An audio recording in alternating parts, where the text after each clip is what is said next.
தொடர்ச்சியாக 6வது நாளாக அப்பல்லோ மருத்துவமனையில் சிகிச்சை பெற்று வருகிறார். கடந்த 21ஆம் தேதி திங்கட்கிழமை முதலமைச்சர் வழக்கமாக அடையாறு பகுதியில் நடைபயிற்சி சென்று கொண்டிருந்த போது அவருக்கு தலை சுற்றல் ஏற்பட்டிருக்கிறது. அதற்கு பிறகு அவர் வீட்டிற்கு சென்று வழக்கமான அலுவல் நடைமுறையாக அறிவாலயமும் சென்றிருந்தார். அன்வர் ராஜா கட்சியில் இணைந்தார். அதற்கு பிறகு கொளத்தூர் சென்ற போது அவருக்கு மயக்கம் அதிகரிக்கவே அவர் அப்பல்லோ மருத்துவமனையில் அனுமதிக்கப்பட்டார். தொடர்ச்சியாக முதலமைச்சருக்கு பாத்தீங்கன்னா கடந்த 2 நாட்களுக்கு முன்பு அப்பல்லோ மருத்துவமனையில் இதய துடிப்பில் சீரற்ற நிலை இருந்ததை மருத்துவர்கள் கண்டுபிடித்தனர். அதற்கு பிறகு அவருக்கு அந்த இதய துடிப்பு மாறுபாட்டை சரி செய்வதற்காக ஒரு சிறிய அளவிலான சிகிச்சையை செய்தார்கள். குறிப்பாக அவருக்கு ஹைதராபாத்தில் இருந்து வந்த இருதய மின்னியல் துறை மருத்துவரான நரசிம்மன் தலைமையிலான மருத்துவர்கள், அதில் இருக்கக்கூடிய இருதய சிறப்பு பிரிவு மருத்துவர் செங்குட்டுவன் உள்ளிட்டோர் அவருக்கு சிகிச்சை அளித்தனர். அதற்கு பிறகு முதலமைச்சர் ஒரு நாள் முழுவதுமாக அவர் முழு ஓய்வில் இருந்தார். இந்த நிலையில்தான் அவர் முதலமைச்சர் மீண்டும் அரசு பணிகளில் ஈடுபடுவது போன்ற காட்சிகள் இன்று காலை வெளியானது. உதாரணமாக இன்று இந்திய பிரதமர் குறிப்பாக தமிழ்நாடு வந்திருக்கிறார். தூத்துக்குடி விமான நிலையம் திறப்பதற்காக வந்திருக்கிறார். முதலமைச்சர் சார்பில் ஒரு மனு கொடுக்கப்படுகிறது. அவரை வரவேற்பதற்காக இன்று அவர் குறிப்பாக தமிழகம் வருகிறார். இன்று இரவு தூத்துக்குடியில் நடைபெற இருக்கக்கூடிய நிகழ்ச்சியில் பங்கேற்பதற்காக திருவனந்தபுரத்திலிருந்து நேரடியாக தூத்துக்குடி வருகிறார். அவரிடம் முதலமைச்சரின் மனு கொடுக்க இருக்கிறது. குறிப்பாக அமைச்சர் தங்கம் தென்னரசு பொறுப்பு அமைச்சராக, அதாவது அவர் வந்து நாளை நிகழ்ச்சிகள் முடியும் வரை தங்கம் தென்னரசு பிரதமருடன் இருந்து கவனிப்பார். அந்த அடிப்படையில் தங்கம் தென்னரசுவிடம் ஒரு மனு கொடுக்கப்பட்டிருக்கிறது. அதில் தமிழகத்துடைய நீண்ட நாள் கோரிக்கை, குறிப்பாக நிதித்துறை சார்ந்த கோரிக்கைகள் மற்றும் நீட் தேர்விலிருந்து விலக்கு போன்ற வழக்கமாக கொடுக்கக்கூடிய அந்த கோரிக்கை மனு இந்த முறையும் தயார் செய்து கொடுக்கப்பட்டிருக்கிறது. அதற்கான ஆலோசனை இன்று காலை அப்பல்லோ மருத்துவமனையில் நடைபெற்றது. இதில் யார் யாரெல்லாம் பங்கேற்றாங்கன்னா தலைமைச் செயலாளர் முருகானந்தம், அதே போல முதலமைச்சருடைய செயலாளர்கள் சிஎம் செக்ரட்டரி 1 உமாநாத் IAS, அதே போல சிஎம் செக்ரட்டரி 2 சண்முகம் IAS உள்ளிட்டோர் உடன் இருந்தார்கள். முதலமைச்சர் இதுல பார்க்கலாம், நீங்க அவர் ஒரு இடத்துல அமர்ந்திருப்பாரு. குறிப்பாக சட்டை அணிந்து கைலி குறிப்பாக பாத்தீங்கன்னா கட்டியிருப்பாரு. அந்த அளவிற்கு அவர் குறிப்பாக சிகிச்சை பெற்று வருவதை நம்மால பார்த்துக்க முடியும். லுங்கி அணிந்தவாறு ஏற்கனவே முதலமைச்சர் 3 தினங்களுக்கு முன்பு, அதாவது அவருக்கு ஒரு சிகிச்சை செஞ்சாங்க இல்லையா, அதற்கு முன்பும் இதே போன்று அவர் லுங்கி கட்டி கொண்டு கட்டம் போட்ட சட்டை போட்டு உட்கார்ந்திருந்து ஆலோசனை பண்ணார். அதே போன்று அது ஆலோசனை பண்ண பார்த்து முடியும். அதே மட்டும் இல்லாமல் அவருக்கு வழக்கமான மருந்துகள் ஏற்றக்கூடிய அந்த குளுக்கோஸ் உள்ளிட்ட, அதாவது ஒருத்தர் வந்து இன் ஹாஸ்பிட்டல் பேஷண்டா, அதாவது இன்பேஷண்டா இருந்தாக்கா அவர்களுக்கு தொடர்ச்சியாக குளுக்கோஸ் மருந்துகள் கொடுப்பதற்கு ஒரு பர்மனண்டாவே வந்து அந்த ஊசி போடுறதுக்கு மருந்து கொடுக்கறதுக்குன்னு கையில ஒரு பேட்ச் மாதிரி கட்டுவாங்க. அந்த இடத்துல நரம்புல வந்து ஊசி மாதிரி குத்தப்பட்டு அந்த கட்டோட முதலமைச்சர் இருக்கிறதை பார்க்க முடியும். வழக்கமாக முதலமைச்சர் அனைத்து போட்டோக்களுமே வாட்சி கட்டியிருப்பார். ஆனால் இந்த போட்டோவில் வாட்சி கட்டாம அமர்ந்திருக்கிறத நீங்க பார்க்க முடியும். அது மட்டும் இல்லாம அவர் தன்னுடைய எக்ஸ் தளத்தில் இன்றைக்கு நடைபெற்ற ஆலோசனை குறித்து பதிவிட்டிருக்கார். அதே போல கனிமொழி கருணாநிதி, ஏன்னா தூத்துக்குடியில் தான் பிரதமர் இன்று நைட் வந்து குறிப்பாக ஏர்போர்ட் தொடங்கி வைக்கிறாரு. தூத்துக்குடி MP கனிமொழியும் இந்த நிகழ்ச்சியில் பங்கேற்கிறார். எனவே பிரதமரிடம் என்ன மாதிரியான கோரிக்கைகளை வலியுறுத்த வேண்டும் என்பது குறித்து தன்னுடைய சகோதரி கனிமொழி கருணாநிதியிடமும் முதலமைச்சர் ஒரு ஆலோசனையை நடத்தியிருக்கார். கனிமொழியும் தன்னுடைய ட்விட்டர் பக்கத்தில் முதலமைச்சரை நான் சந்தித்தேன் என்று பதிவு செய்திருக்கிறார். எனவே இது பார்க்கும் பொழுது அது மட்டும் இல்லாமல் முதலமைச்சருக்கு கடந்த நேற்று முன்தினம் பாத்தீங்கன்னா ஒரு சிகிச்சை செஞ்சாங்க. அதற்கு பிறகு இரவு உதயநிதி ஸ்டாலின் நைட் வந்து தன்னுடைய தந்தையை பார்ப்பதற்கு தானே கார் ஓட்டிட்டு தன்னுடைய சொந்த கார்ல, குறிப்பாக வழக்கமாக அரசு ஓட்டுநர் இருப்பார், அவர் இல்லாமல் தானேவே மிட் நைட்ல வந்து டெப்டி சிஎம் வந்துட்டு போயிருக்காரு. எனவே தன்னுடைய தந்தை உடல்நலம் குறித்து அவரும் ஒரு பக்கம் உன்னிப்பாக கவனித்து வருகிறார். அதே போல துர்கா ஸ்டாலின், மாப்பிள்ளை சபரீசன், அதே போல மகள் செந்தாமரை உள்ளிட்டோரும் தொடர்ச்சியாக அப்பல்லோ மருத்துவமனையில் இருந்தவாறு தற்போது அவரை கவனித்து வருகிறார்கள். இந்த நிலையில் முதலமைச்சர் இன்று ஒரு முக்கியமான அப்டேட், ஒன்னு அரசு ரீதியான ஆலோசனை, மற்றொன்று ஓரணியில் தமிழ்நாடுன்னு சொல்லிட்டு திமுகவில் மெம்பர்ஷிப் சேர்த்திட்டு வராங்க. அதாவது கிட்டத்தட்ட 2 கோடி பேர் சேர்ந்துட்டு முதலமைச்சர் நேற்று ட்விட்டர்லயும் போட்டிருந்தாரு. கிட்டத்தட்ட தமிழகத்தில் இருக்கக்கூடிய 6 கோடி வாக்காளர்களை 1/3 பங்கு, அதாவது 2 கோடி பேர் எங்களிடம் இருக்காங்க அப்படின்றத அவர் ட்விட்டர்ல போட்டிருந்தாரு. அதற்கான ஆலோசனை கூட்டம் தற்போது அப்பல்லோ மருத்துவமனை நடைபெற்று வருகிறது. இதில் யார் யாரெல்லாம் பங்கேற்றிருக்காங்கன்னு பாத்தீங்கன்னா திமுகவில் மண்டல பொறுப்பாளர்கள் ஒரு 8 பேரை போட்டிருக்காங்க. அதுல வந்து அமைச்சர்கள் ஏவா வேலு, நேரு பாத்தீங்கன்னா, அதுக்கப்புறமா கனிமொழி டெல்லி, அவங்க வந்து பாத்தீங்கன்னா தூத்துக்குடி போயிட்டு இருந்தால அவங்க பங்கேற்கல. சக்கரபாணி, MRK பன்னீர்செல்வம், உள்ளிட்டோர் பங்கேற்றிருக்கிறார்கள். அவர்கள் தான் கிட்டத்தட்ட ஒரு 35 எம்எல்ஏ தொகுதிகளுக்கு ஒரு பொறுப்பாளர் என்று நியமிக்கப்பட்டிருக்கிறார்கள். அவர்கள் தான் இந்த தேர்தல் வேலைகள் எல்லாம் செய்து வருகிறார்கள். ராசா உள்ளிட்டோரும் அதில் இருக்கிறார்கள். அவர்கள் இன்று முதலமைச்சரை சந்தித்து ஒரு ஆலோசனையில் ஈடுபட்டு இருக்கிறார்கள். இதெல்லாம் எதை காட்டுகிறது என்று சொன்னால், முதலமைச்சர் இயல்பு வாழ்க்கைக்கு திரும்பிக் கொண்டிருக்கிறார் என்பதை காட்டுவதற்காக தான் இது போன்ற போட்டோக்களும் வீடியோக்களும் தொடர்ச்சியாக வெளியிடப்பட்டு வருவதாக தகவல் வந்திருக்கின்றன. முதலமைச்சரை பொறுத்தவரை கடந்த நேற்று முன்தினம் என்பதுதான் அவருக்கு ஒரு முக்கியமான சிகிச்சை என்பது செய்யப்பட்டது. அந்த சிகிச்சையில் அவருக்கு ஒரு நல்ல ஒரு முன்னேற்றம் ஏற்பட்டிருப்பதாக தகவல் வந்திருக்கிறது. அதாவது பாத்தீங்கன்னா கடந்த 24ஆம் தேதி அவருக்கு ஒரு சிகிச்சை என்பது செய்யப்பட்டு அவர் தற்போது தொடர்ந்து சிகிச்சையில் இருந்து வருகிறார். நேற்றைக்கு தொடர்ச்சியாக பலரும் வந்து பார்த்தார்கள். அதற்கு பிறகுதான் மருத்துவமனை செய்தி குறிப்பு என்பதும் கடந்த 24ஆம் தேதி அப்பல்லோ செய்தி குறிப்பு வந்திருக்கிறது. அதில் அவர்கள் வந்து என்ன சிகிச்சை மேற்கொண்டோம் என்று சொல்லவில்லை. ஆனால் இருதயம் சார்ந்த பிரச்சனைகள் அவருக்கு இருக்கிறது என்பதை சொல்லியிருக்கிறார்கள். இதுவரை முதலமைச்சருக்கு இருதயம் சார்ந்த பிரச்சனைகள் இதுவரை இருந்ததில்லை. ஆனால் அவருடைய வயது மூப்பு 72 வயதை கடந்திருக்கக்கூடிய மு.க. ஸ்டாலினுக்கு முதன்முறையாக இருதயம் சார்ந்த பிரச்சனைகள் இருப்பது இப்பவே தெரிய வந்திருக்கிறது. அதாவது ஒரு மனிதனுக்கு குறிப்பாக ஒரு வினாடிக்கு குறிப்பாக இத்தனை முறை இதயம் துடிக்க வேண்டும், ஒரு நிமிடத்திற்கு இத்தனை முறை துடிக்க வேண்டும் என்பது இருக்கிறது சராசரியாக. ஆனால் அவருக்கு அதில் மாறுபாடு இருந்தது தெரிய வந்திருக்கிறது. அதாவது அவருடைய இதய துடிப்பு சிரமப்படுகிறது, இதயம் துடிப்பதற்கு சிரமப்படுகிறது என்று தெரிந்தவுடன் அவருக்கு அந்த இதயத்தை ரத்த ஓட்டத்தை சீர்படுத்துவதற்கும் அந்த இதய துடிப்பை சீர்படுத்துவதற்கும் ஒரு சிகிச்சை தேவைப்பட்டது. இதற்காக வரவழைக்கப்பட்டவர் தான் குறிப்பாக ஹைதராபாத்தில் இருந்து இருதய மின்னியல் நிபுணர் நரசிம்மன் மற்றும் செங்குட்டுவன். ஏற்கனவே முதலமைச்சருடைய அந்த செய்தி குறிப்பு அப்பல்லோ ஹாஸ்பிட்டல் ஸ்டேட்மெண்ட்லேயே சொல்லியிருந்தாங்க. குறிப்பாக யார் யார் தலைமையில அந்த குழு இருந்தது அப்படின்றதையும் அவர்கள் சொல்லியிருந்தாங்க. இருதய மருத்துவர் செங்குட்டுவேல் தலைமையில் தான் இது நடைபெற்றதாக சொல்லியிருந்தார்கள். எனவே முதலமைச்சருக்கு அப்பல்லோ மருத்துவமனை 5வது மாடியில குறிப்பாக சூட் ரூம் கொடுக்கப்பட்டிருக்கிறது. அவர் 24ஆம் தேதி சிகிச்சைக்கு பிறகு பாத்தீர்கள் என்று சொன்னால் அவர் இந்த நார்மல் வார்டுக்கு அழைத்து வரப்பட்டார். கிட்டத்தட்ட ஒரு 5-6 மணி நேரம் ஐசியூ இன்டென்சிவ் கேர் யூனிட்ல அவர் இருந்ததாகவும் மருத்துவர்கள் சொல்கிறார்கள். குறிப்பாக எப்ப டிஸ்சார்ஜ் ஆவார் அப்படின்னு நம்ம கேட்கும் போது நாளைக்கு அவர் டிஸ்சார்ஜ் ஆகுவார் எனவும் சொல்லப்பட்டிருக்கிறது. நாளை மதியத்துக்கு முதலமைச்சருடைய கோரிக்கைகள் பார்த்தீர்கள் என்று சொன்னால், இன்று இரவு இந்திய பிரதமர் திருவனந்தபுரத்திலிருந்து தூத்துக்குடி வருகிறார். தூத்துக்குடியில் விமான நிலையத்தை திறந்து வைக்கிறார். அது மட்டும் இல்லாமல் தமிழகத்தில் ரயில்வே திட்டங்கள் மற்றும் இந்திய தேசிய நெடுஞ்சாலை சார்பாக பல்வேறு விதமான திட்டங்கள் ஏற்கனவே கம்ப்ளீட் ஆயிருக்கு. திட்டங்களை எல்லாம் முதலமைச்சர் இன்று குறிப்பாக பிரதமர் வந்து தொடங்கி வைக்கிறார். முதலமைச்சருடைய கோரிக்கைகள் இதில் பல இருக்கின்றன. குறிப்பாக நீண்ட நாள் கோரிக்கையாக தமிழகத்திற்கு நீட் தேர்விலிருந்து விலக்கு, அதே போல இந்த SSA என்று சொல்லக்கூடிய தமிழக பள்ளி கல்வித்துறைக்கு தர வேண்டிய 2000 கோடி ரூபாய் நிதி ஆண்டுக்கு போன வருஷமும் கொடுக்கல, இந்த வருஷமும் கொடுக்கல. இதனால RTE குறிப்பாக ரைட் டு எஜுகேஷன்ல படிக்கக்கூடிய மாணவர்களுக்கு கல்வி கட்ட முடியாம இருக்காங்க. அதாவது வழக்கமா 1வது இருந்து 8வது வரலும் ஏழை மாணவர்கள் தனியார் பள்ளியில சேர்த்துனாங்கன்னா கவர்மெண்டே பணம் கொடுத்துரும். ஆனால் இந்த முறை பணம் கொடுக்காதால் ஏழை மாணவர்கள் பாதிக்கப்பட்டிருக்கார்கள். எனவே இது குறித்தும் முதலமைச்சரிடம் அவர்கள் குறிப்பாக பிரதமரிடம் கோரிக்கை வைக்கிறார்கள். பிரதமர் இன்றைக்கு சேத்தியாத்தோப்பு சோழபுரம் 4 வழிச்சாலையை தொடங்கி வைக்கிறார். தூத்துக்குடி துறைமுக சாலை 6 வழிச்சாலையை தொடங்கி வைக்கிறார். அதே போல நாகர்கோயில் சந்திப்பு கன்னியாகுமரி இடையே வந்து ரயில் பாதையை இரட்டிப்பு பாதையாக்கு அதற்கான அடிக்கல் நாட்டுகிறார். அது மட்டும் இல்லாமல் ஆரல்வாய்மொழி நாகர்கோயில் சந்திப்பு இரட்டிப்பாக்குதல் மற்றும் நெல்லை மேலப்பாளையம் ரயில் ஆகிய திட்டங்களுக்கும் முதலமைச்சர் குறிப்பாக இந்திய பிரதமர் திறந்து வைக்கிறார். மதுரை போடிநாயக்கனூர் ரயில் பாதையை மின்மயமாக்கல் திட்டத்திற்கும் நாட்டிற்கு அர்ப்பணிக்கிறார். அது மட்டும் இல்லாமல் பல்வேறு விதமான திட்டங்களில் பங்கேற்பதற்காக குறிப்பாக இதுல வந்து மத்திய தமிழகத்தில் இருக்கக்கூடிய அமைச்சர் எல் முருகன் உள்ளிட்டோரும் பங்கேற்கிறார்கள். முதலமைச்சருடைய கோரிக்கை நிதி சார்ந்த கோரிக்கை. தமிழகத்துக்கு இந்த நிதி என்பது GST-யிலிருந்து கிடைக்கக்கூடிய வரவேண்டிய பாக்கி தொகை, அதே போல கல்விக்கான நிதி உள்ளிட்ட பல்வேறு விஷயங்கள், புதிய கல்விக் கொள்கையில் ஏற்கக்கூடாத விஷயங்கள், அதே போல பல்வேறு விஷயங்கள் குறித்து அந்த கடிதத்தில் இருப்பதாக சொல்லப்பட்டது. இது குறித்து தான் இன்று காலை தலைமைச் செயலாளர் முருகானந்தம் குறிப்பாக IAS அதிகாரிகள் உமாநாத், சண்முகம் உள்ளிட்டோரும் பங்கேற்றார்கள். முதலமைச்சர் வழக்கமாக பாத்தீங்கன்னா இருக்கக்கூடிய உற்சாகத்துடன் இருப்பதை போன்றுதான் இன்னைக்கு வந்து வீடியோக்கள் காட்டப்பட்டது. ஆனால் அவர் சிகிச்சைக்கு பிறகு முதல் வீடியோ இன்றுதான் வெளியாது. மண்டல பொறுப்பாளர்களை பொறுத்தவரை திமுகவில் மண்டல பொறுப்பாளர்கள் 8 பேர் நியமிக்கப்பட்டிருக்கிறார்கள். தேர்தலுக்காக 2026 சட்டமன்ற தேர்தலுக்காக 8 பேர் ஒவ்வொருத்தருக்கும் 35 தொகுதி கொடுத்திருக்கார்கள்.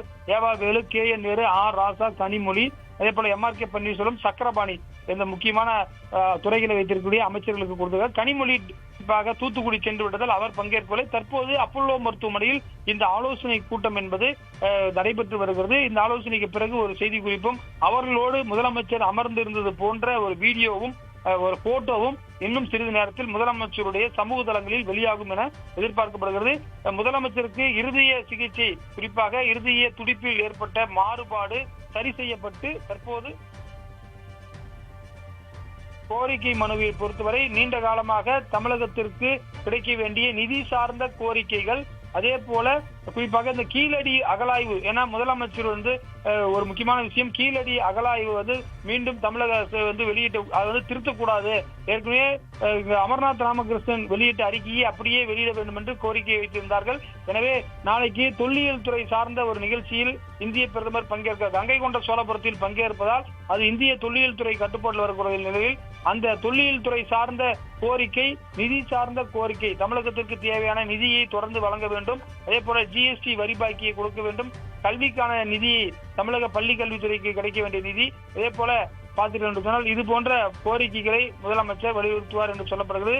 மத்திய அரசு செயல்படுத்தக்கூடிய தேசிய நெடுஞ்சாலை திட்டங்களை விரைவுபடுத்த வேண்டும், ரயில் பாதை திட்டங்களை விரிவாக்க வேண்டும் என்பன போன்ற கோரிக்கைகளை இந்திய பிரதமரிடம் தமிழக முதலமைச்சர் எழுதிய கடிதத்தை கொடுக்க இருக்கிறார்கள். முதலமைச்சர் சார்பாக வள்ளுவர் கோட்டம் போன்ற ஒரு கிஃப்ட் ரெடி பண்ணியிருக்காங்க. தமிழக அரசுடைய பப்ளிக் டிபார்ட்மெண்ட் நேற்றெல்லாம் அதற்கான வேலைகளை தலைமைச் செயலகத்தில் பார்த்தாங்க.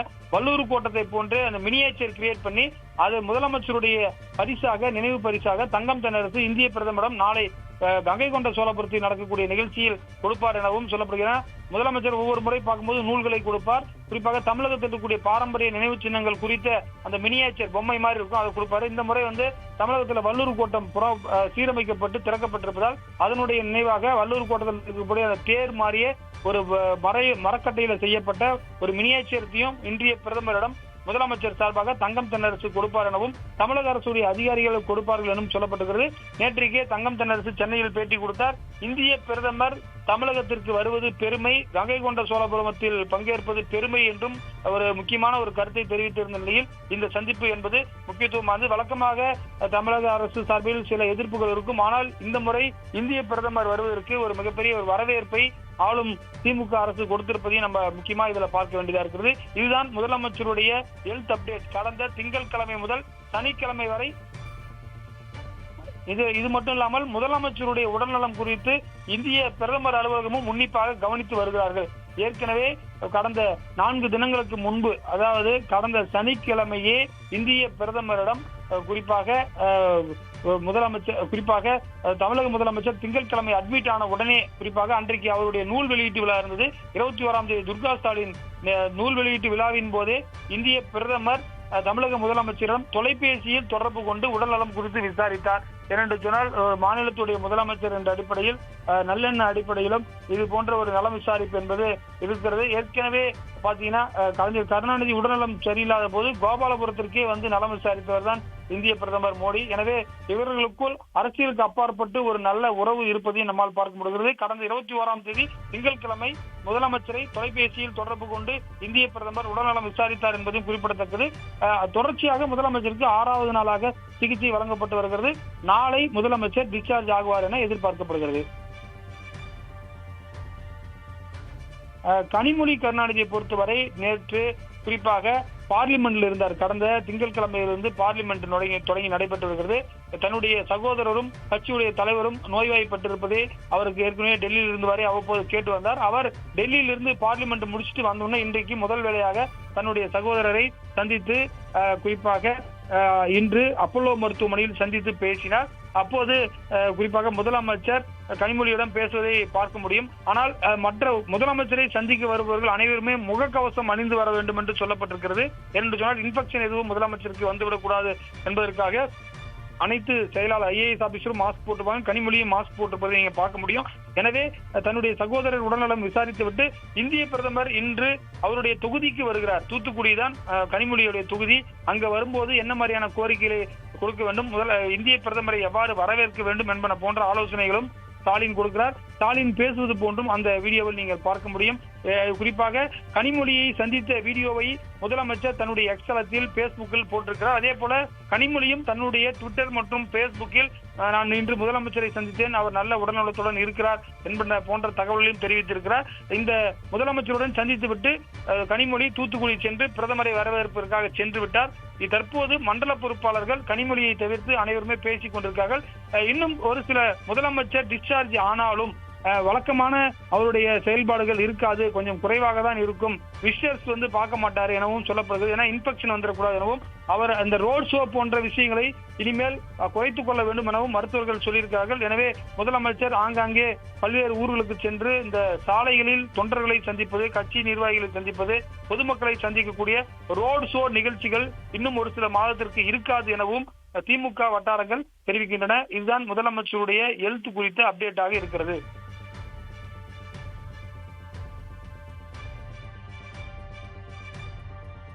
உதயநிதியை பொறுத்தவரை தன்னுடைய தந்தையார் மருத்துவமனையில் அனுமதிக்கப்பட்டதிலிருந்தே அவர் சோகமாக காணப்பட்டார். குறிப்பாக முதலமைச்சர் பங்கேற்க வேண்டிய நிகழ்ச்சிகளுக்கெல்லாம் அவர்தான் சென்றார். ஆசிரியர்களுக்கு பணி நியமனம் உள்ளிட்ட பல்வேறு நிகழ்ச்சிகளை கண்டார். குறிப்பாக முதலமைச்சருக்கு சிகிச்சை மேற்கொண்ட கடந்த 24ஆம் தேதி அந்த குறிப்பாக காலை 7 மணிக்கே மருத்துவமனைக்கு வருவார். குறிப்பா பாத்தீங்கன்னா உதயநிதி நிகழ்ச்சிகள்லாம் 11 மணி 12 மணிக்கு தான் பகலில் இருக்கும். ஆனால் அன்றைக்கு மட்டும் காலை 7 மணிக்கு அப்பல்லோ மருத்துவமனைக்கு வந்தார். முதலமைச்சர் தன்னுடைய தந்தையாருக்கு கொடுக்கப்பட்ட சிகிச்சை முறைகள் குறித்து அருகில் இருந்தே பார்த்தார். அதற்கு பிறகு முதலமைச்சருக்கு சிகிச்சை முடித்த பிறகு 11 மணிக்கு நேரு ஸ்டேடியம் வந்தார். ஆசிரியர்களுக்கு அப்பாயின்மெண்ட் ஆர்டர்லாம் கொடுத்துட்டு மீண்டும் அப்பல்லோ ஹாஸ்பிட்டலுக்கு அர்ஜென்டா போயிட்டாரு. ஏன்னா தன்னுடைய தந்தையார் குறிப்பாக ஐசியூல இருந்ததுனால அங்க போயிருந்தாரு. இந்த நிலையில அவர் தற்போது முதலமைச்சர் இயல்பு நிலைக்கு வந்து விட்டார். அதுக்கு மட்டும் இல்லாமல் நேற்று முன்தினம் குறிப்பாக வியாழக்கிழமை இரவு நள்ளிரவு 11:30 மணிக்கு மேல தன்னுடைய குறிஞ்சி இல்லம் கிரீன்வேஸ் ரோட்ல இருந்து தன்னுடைய அரசு அலுவலகமாக காரை தானே ஓட்டிட்டு வந்தாருன்னா அந்த நேரத்துல கவர்மெண்ட் டிரைவர்கள் குறிப்பாக தொந்தரவு செய்யாமல் தானே ஓட்டி கொண்டு வந்து அப்பல்லோ மருத்துவமனையில் தன்னுடைய தந்தையை நலம் விசாரித்து விட்டு சென்றிருக்கிறார். அவரே தன் காரை ஓட்டி வந்து அங்க இருக்கக்கூடிய செய்தியாளர்கள் மற்றும் புகைப்பட கலைஞர்கள் போட்டோ எடுத்தார்கள். குறிப்பாக முதலமைச்சருடைய சிகிச்சை முறைகள் குறித்து அவர்தான் அதிகாரப்பூர்வமாக பேசியிருக்கிறார். முதலமைச்சர் பங்கேற்கக்கூடிய நிகழ்ச்சிகளுக்கு அவர்தான் பங்கேற்கிறார். எனவே இது ஒரு மறைமுகமாக முதலமைச்சருக்கு பிறகு குறிப்பாக உதயநிதி ஸ்டாலின் தான் குறிப்பாக அனைத்து நிகழ்ச்சியிலும் பங்கேற்பார் என்ற ஒரு வாய்மொழி உத்தரவும் அவர்களுக்கு சொல்லப்பட்டது. ஏனென்று சொன்னால் இது ஒரு மறைமுகமாகவே அவர் சில முதலமைச்சருடைய கடமைகளை இந்த ஒரு வாரத்தில் செய்ததையும் நம்மால பார்க்க முடிகிறது. இதுதான் குறிப்பாக உதயநிதி சென்ற விஷயங்களா இருக்கிறது. முதலமைச்சர் இன்னமும் ஒரு மாதத்திற்கு வழக்கமான அரசு நிகழ்ச்சிகளில் கலந்து கொள்ளாமல் சில நிகழ்ச்சிகளில் மட்டுமே பங்கேற்பார் என சொல்லப்படுகிறது. ஆகஸ்ட் 15ஆம் தேதி கொடியேற்றுவதற்கும் முதலமைச்சர் உடல்நிலை தயாராக இருப்பதாகவும் தகவல் வந்திருக்கிறது. வரக்கூடிய 28 குறிப்பாக நாளை மறுநாள் குறிப்பாக நகராட்சி துறையில் இந்த பணி நியமனங்கள் வழங்கக்கூடிய ஒரு நிகழ்ச்சி 2000 பேருக்கு ட்ரேட் சென்டர்ல நிகழ்ச்சி நடைபெற இருக்கிறது. அண்ணா யூனிவர்சிட்டி மூலமா எக்ஸாம் வச்சு செலக்ட் ஆனவங்களுக்கு அந்த நிகழ்ச்சியும் உதயநிதி ஸ்டாலின் தான் தலைமையேற்று நடத்துவார் என்று சொல்லப்பட்டிருக்கிறது. எனவே முதலமைச்சர் டிஸ்சார்ஜ் ஆனாலும் கூட ஒரு சில தினங்கள் வீட்டிலேயே இருந்து ஓய்வெடுப்பார் என சொல்லப்பட்டிருக்கிறது. இதுதான் முதலமைச்சருடைய ஹெல்த் மற்றும் அவருடைய வரக்கூடிய நிகழ்ச்சிகள் எந்த அளவுக்கு இருக்கும், பிரதமரிடம் என்ன மாதிரியான கோரிக்கைகள் கொடுக்கப்பட்டது என்பது குறித்து முழு விவரமாகும்.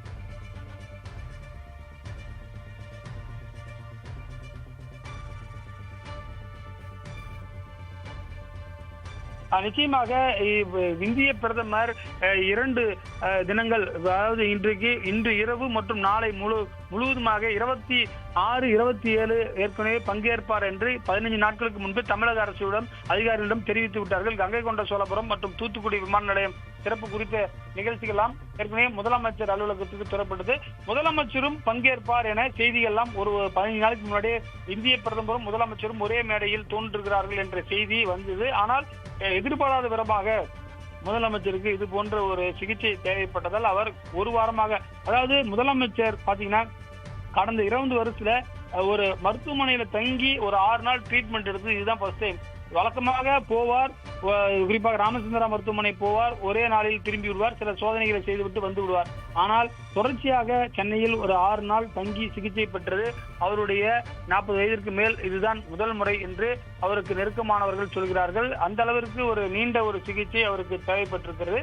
எனவே பிரதமருடன் அவர் பங்கேற்க இருந்த நிகழ்ச்சிகள் எல்லாம் ரத்து செய்யப்பட்டு அதற்கு பதிலாக மூத்த அமைச்சர் தங்கம் தென்னரசு முதலமைச்சருக்கு பதிலாக அங்கிருந்து கவனிப்பார் எனவும், தூத்துக்குடி விமான நிலைய திறப்பு விழாவில் இண்டஸ்ட்ரியல் மினிஸ்டர் டிஆர்பி ராஜா, ஏன்னா இண்டஸ்ட்ரியல் டிபார்ட்மெண்ட்டுக்கு எல்லாம் டிட்கோ போன்ற விமான நிலையங்கள் சார்ந்த விஷயங்கள்லாம் வருகிறதால் அவர் உடன் இருப்பார் எனவும், தூத்துக்குடி எம்பி கனிமொழி, அங்க இருக்கக்கூடிய அமைச்சர்கள் கீதா ஜீவன், அனிதா ராதாகிருஷ்ணன் ஆகியோர் கண்டிப்பாக பங்கேற்க வேண்டும், முதலமைச்சருக்கு பதிலாக அங்கு இருக்க வேண்டும், யாரும் பிரதமர் விழாவை புறக்கணிக்க கூடாது எனவும் வாய்மொழியாக முதலமைச்சர் உத்தரவு பிறப்பித்திருக்கார். முதலமைச்சரும் பிரதமரும் பங்கேற்க இருந்த மேடை தற்போது தவிர்க்கப்பட்டு உடல்நலை காரணமாக அவர் தவிர்த்திருக்கிறார்.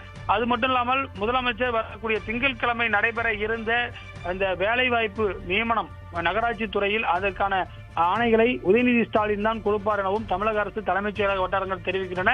முதலமைச்சர் இந்த மாதம் 31ஆம் தேதி தூத்துக்குடி செல்வதாக இருந்தது. அந்த நிகழ்ச்சியும் தற்போது ஒத்திவைக்கப்பட்டிருப்பதாக தகவல் வந்திருக்கிறது. வரக்கூடிய ஆகஸ்ட் மாதம் 1 தேதிக்கு பிறகு முதலமைச்சருடைய வழக்கமான பணிகள் இருக்கும் எனவும், ஆனால் வெளி மாவட்டங்களுக்கு சென்றால் ரோட் ஷோ போன்ற நிகழ்ச்சிகள் குறைந்த அளவில் தான் இருக்கும் எனவும் தகவல் வந்திருக்கின்றன. ஆகஸ்ட் 15ஆம் தேதி கோட்டையில் முதலமைச்சர் கோட்டை கொத்தளத்தில் கொடியேற்றுவார் எனவும் தலைமைச் செயலக வட்டாரங்கள் தெரிவிக்கின்றன.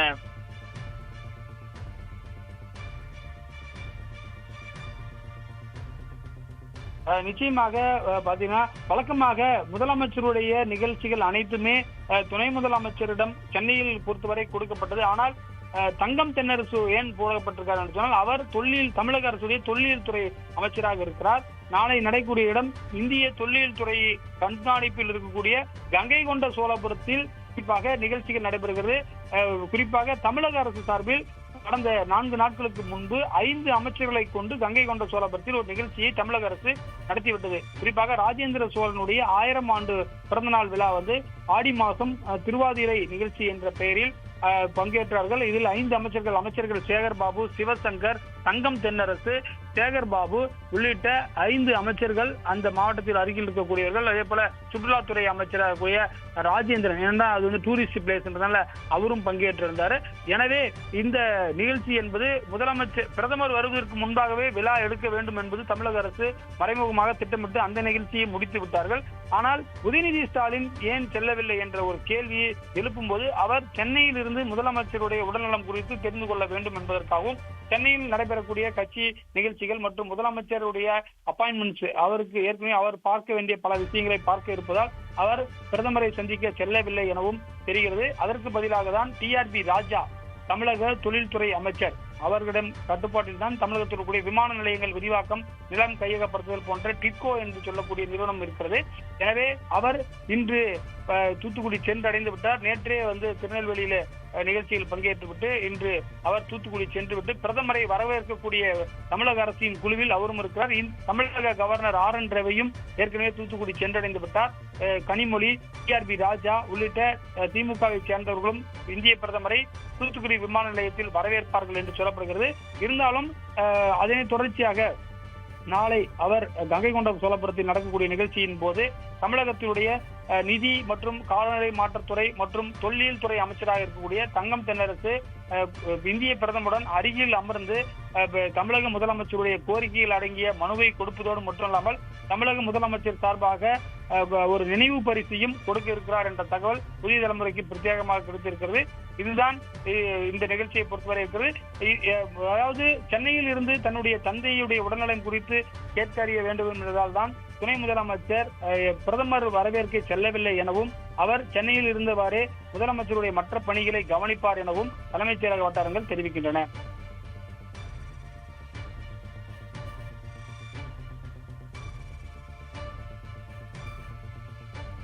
அதாவது கங்கை கொண்ட சோழபுரம் என்பது பெரம்பலூர், அரியலூர் மாவட்டத்தில் இருக்கக்கூடிய காவேரி கொள்ளிடம் கரையோரம் இருக்கக்கூடிய ஒரு பிரதானமான ஒரு கோயில். 1000 ஆண்டுகளுக்கு முன்பு கட்டப்பட்டது. அதாவது தஞ்சாவூர் பெரிய கோயிலுக்கு தான் அதிக அளவில் நிகழ்ச்சிகள் நடத்தப்படுகின்றன. கங்கை கொண்ட சோழபுரத்தை தமிழக அரசு கண்டுகொள்ளவில்லை என 2-3 ஆண்டுகளுக்கு முன்பு ஒரு செய்தி வந்தது. அதற்கு பிறகு தமிழக அரசு ஒரு நிதி கொடுத்து அதற்கான பக்கத்தில் இருக்கக்கூடிய இடத்தெல்லாம் காடு போன்ற இடத்தையெல்லாம் சீரமைத்தார்கள். குறிப்பாக இந்திய பிரதமர் 26, 27 இன்று இந்த தேதிகளில் அவர் வருவதை ஒட்டி கடந்த ஒரு வாரத்திற்கு முன்பு தமிழக அரசு ஒரு முக்கியமான அறிவிப்பை கொடுத்தார்கள். கிட்டத்தட்ட ஒரு 19 கோடி ரூபாய் செலவில் அங்க வந்து சோழகங்கம் என்ற ஒரு ஏரி இருக்கிறது. அதாவது கங்கையிலிருந்து கொண்டு வந்த தீர்த்தத்தை அங்க அந்த ராஜேந்திர சோழன் அந்த ஏரியில் போட்டார், கொண்டு வந்து அந்த ஏரியில் கலந்தார் என்பதற்காக அதுக்கு சோழகங்கம் என்ற ஒரு பெயர் இருக்கு. கங்கை என்று சொன்னால் அது வட மாநிலத்தில் இருக்கக்கூடிய ஒரு நதி. அந்த இருக்கக்கூடிய தண்ணீரை கொண்டு வந்து இங்க சோழர்கள் ஆளக்கூடிய ஏரியில் போட்டதால் அதற்கு சோழகங்கம் என்ற பெயர். எனவே அதற்காக கிட்டத்தட்ட ஒரு 19 கோடி ரூபாய் நீர்வளத்துறை சார்பாக சரி செய்யப்படும் என முதலமைச்சர் அறிவித்தார். ஏனென்று சொன்னால் பிரதமர் வந்து ஏதேனும் அறிவித்து விட்டால் அது வந்து அசிங்கமாக போய்விடும் என்பதற்காக தான், தமிழக அரசுக்கு பெரிய பின்னடைவு ஏற்படுத்திவிடும் என்பதால் தான் பிரதமர் வருவதற்கு முன்பாகவே நாங்கள் இதையெல்லாம் செய்கிறோம் என்ற அடிப்படையில் தமிழக அரசு முந்திக் கொண்டு இந்த பணிகளை செய்தது. எனவே குறிப்பாக இந்திய தொல்லியல் துறை கட்டுப்பாட்டில் Archaeological Survey of India control இருக்கக்கூடிய கங்கை கொண்ட சோழபுரத்தை புனரமைக்கக்கூடிய பணிகளை ஒரு பக்கம் தமிழக அரசு தொடங்கிவிட்டது. அந்த அடிப்படையில் தான் இந்திய பிரதமர் இன்று தமிழகம் வருகிறார். நாளை கங்கை கொண்ட சோழபுரத்தில் ராஜேந்திர சோழனுடைய முக்கியமான பறைசாற்றுகளை அவர் 1000 ஆண்டுகளுக்கு முன்பே சோழர்கள் எந்த அளவுக்கு ஆட்சி செய்தார்கள், குறிப்பாக கடாரம் கொண்டான் என்று வெளிநாடுகளெல்லாம் போய் ராஜேந்திர சோழன் ஆட்சியை நிறுவினான், குறிப்பாக அதையெல்லாம் இந்திய பிரதமர் பேச உள்ளார். எனவே அதற்கு முன்பாகவே நாம் விழா எடுத்துவிட வேண்டும் என்பதற்காக தமிழக அரசு 3 தினங்களுக்கு முன்பாகவே ஒரு விழாவையும் எடுத்துவிட்டது. கருணாநிதி உயிரோடு இருந்த போது தஞ்சாவூரில் பாத்தீங்கன்னா 1000 ஆண்டு விழா ராஜேந்திர சோழன் குறுக்கு பண்ணாங்க, தஞ்சாவூர் பெரிய கோயில்ல பண்ணாங்க. இந்த நிலையில் இந்திய பிரதமரே இந்த கோயிலுக்கு வருகிறார். அது மட்டும் இல்லாமல் சோழர் காலத்துடைய நாணயம் ஒன்று வெளியிடுகிறார். அதாவது வழக்கமாக நாணயங்களை வெளியிடுவார்கள். இது போன்ற யுனெஸ்கோ பாரம்பரியமான நினைவு சின்னங்கள் தான் நாணயங்களாக வெளிவரும். எனவே 1000 ஆண்டுகள் பழமையான கங்கை கொண்ட சோழபுரம் அந்த கோயில் முத்திரையை கொண்ட இந்திய ரிசர்வ் வங்கியால் தயாரிக்கப்பட்ட நாணயத்தை நாளை முதலமைச்சர் நிதித்துறை சார்பாக இந்திய நிதித்துறை சார்பாக வெளியிடுவார் என்ற தகவலும் வந்திருக்கிறது. குறிப்பாக இந்த நிகழ்ச்சியை பொறுத்தவரை நாளை நடைபெற நிகழ்ச்சி என்பது மத்திய அரசு நடத்தக்கூடிய நிகழ்ச்சியாக இருக்கிறது. இன்றைக்கு கூட செய்தித்தாள்கள் எல்லாம் விளம்பரம் வந்திருக்கிறது. இந்திய கலாச்சாரத்துறை அமைச்சகம் சார்பாக சோழருக்கு ஒரு பெருமை என்ற அடிப்படையில் இந்த நிகழ்ச்சி நடைபெறுகிறது. ஏற்கனவே ஒரு மாதத்திற்கு முன்பாக இந்திய கலாச்சாரத்துறை அமைச்சர் கஜேந்திர சிங் ஷெகாவத் குறிப்பாக கமலாலயத்தில் வந்து செய்தியாளர்களையும் சந்தித்தார். எனவே இது இந்திய அரசு சார்பில் நடத்தக்கூடிய நிகழ்ச்சியில் தமிழக அரசு சார்பில் தங்கம் தென்னரசு மேடையில் இருப்பார் என அவர் தொல்லியல் துறை அமைச்சர் என்பதால் அவர் உடன் இருப்பார் என தமிழக அரசு வட்டாரங்கள் தெரிவிக்கின்றன.